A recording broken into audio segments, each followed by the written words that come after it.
Hey guys, Dan here, and today we come back with another discussion about Vox Machina. This time we're going to be talking through episodes 10 to 12, so get ready, heavy spoilers ahead for the campaign and also for the series. Okay, let's go.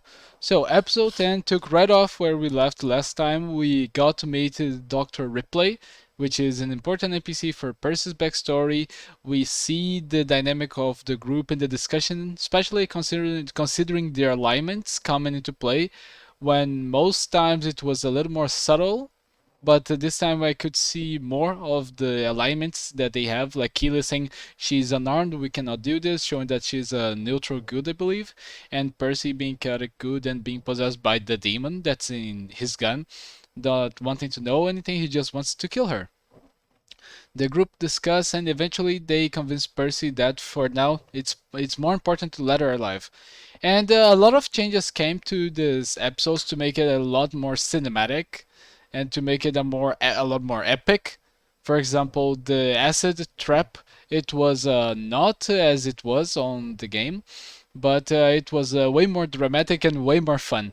The moment that I saw Scanlan perform a hard rock or heavy metal play with his little instrument, that was amazing.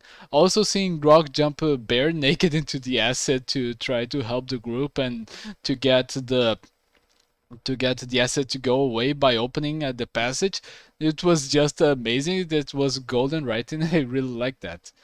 And on this episode, I have to say, to episode 10 to 12, it was way better than episodes 7 to 9. Yes. Because I don't know, these episodes felt a lot more rushed, but they told more stories. The time on these ones went way more faster than the previous ones, which I think is a very good thing. But sadly, just like in the campaign, it's shown that Percy's sister, Cassandra, and also Vex, they got hypnotized by Silas Briarwood, and they were with them at one point on the episodes. That happened, and I think it was portrayed in a very good way. Even though some of the spells and some of the attributes of the spells didn't work as they work in the game, for example, the you cannot make saves of the spell until you take damage from the person that hypnotized you or that got you charmed under the vampire's influence.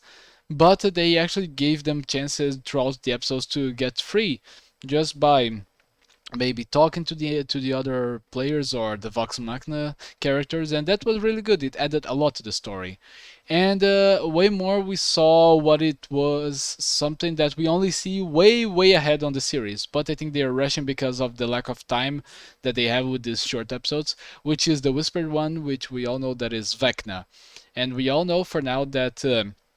Apparently Delilah wants to make the spec so she and Silas can stay together forever, so he can come back to her fully. But Vox Machina, they managed to get to the ziggurat, which they all kind of figure out what was the purpose for that. And something that I really liked when they are talking about the ziggurat, which Dr. Ripley tells them, or they are talking about, or they when they see the ziggurat, Scanlan says that the diary was not like a secret coded diary, it was an instruction manual, and everyone on the group, they kind of gave a little bit of some clues to what it was when he talked about the Whispered One. Pike told about that was a deity that was or deity or a figure that was exiled from the planes and is trying to come back. And also Keelet throwing some information saying that the solstice was coming, and that's the time where when the barrier is the most weakened for him to come back.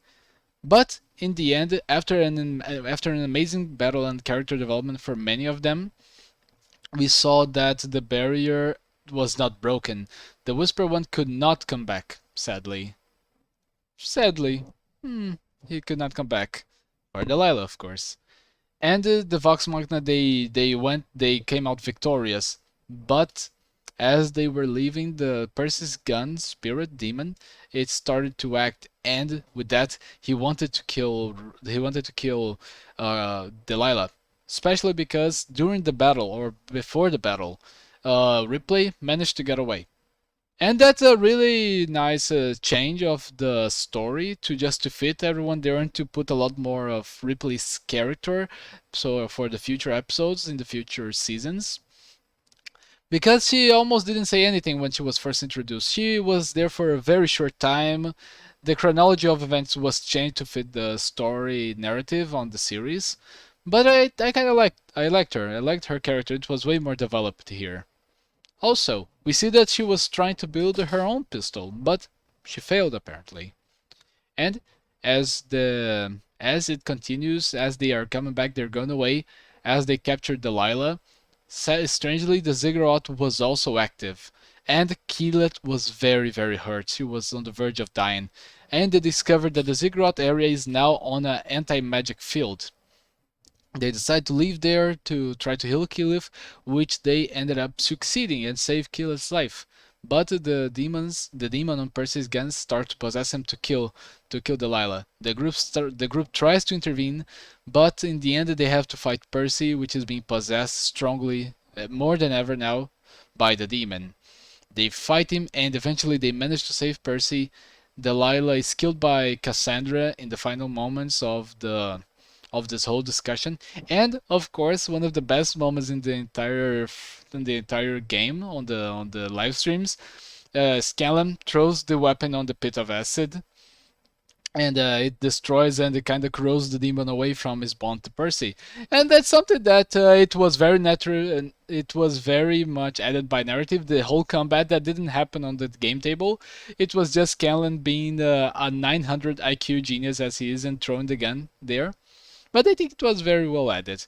They managed to go back to what hmm, to what was his name? To Amon. They managed to go back there, and before they do that, Keyleth and Vex have a moment. Keyleth says she is not ready; she cannot compromise with his feelings. And also, we see the group coming back by a new spell of Keyleth's.